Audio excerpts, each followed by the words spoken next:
ভারতের জন্য এই মুহূর্তে সবচেয়ে বড় সামরিক উদ্বেগের নাম চীন ও পাকিস্তান। দুই দেশই অত্যাধুনিক ক্ষেপণাস্ত্র, ড্রোন ও হাইপারসনিক অস্ত্রের সক্ষমতা বাড়াচ্ছে দ্রুত গতিতে। এই বাস্তবতায় নিজেদের আকাশ প্রতিরক্ষা আরও শক্তিশালী করতে নতুন করে তৎপর হয়েছে নয়াদিল্লি। এ কারণে ভারতের নজর এখন রাশিয়ার পরবর্তী প্রজন্মের আকাশ প্রতিরক্ষা ব্যবস্থা S-500 এর দিকে।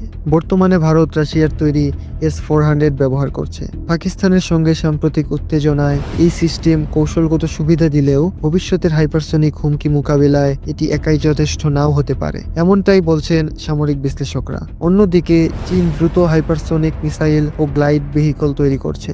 পাকিস্তানের দিক থেকেও রয়েছে ড্রোন ও দূরপাল্লার ক্ষেপণাস্ত্রের হুমকি। ফলে দুই দিক সামাল দিতে S-500 কে ভবিষ্যৎ প্রতিরক্ষার গুরুত্বপূর্ণ অংশ হিসেবে দেখছে ভারত। S-500 প্রায় 180 থেকে 200 কিলোমিটার উচ্চতায় লক্ষ্যবস্তু ধ্বংস করতে সক্ষম। এর পাল্লা প্রায় 600 কিলোমিটার পর্যন্ত হতে পারে।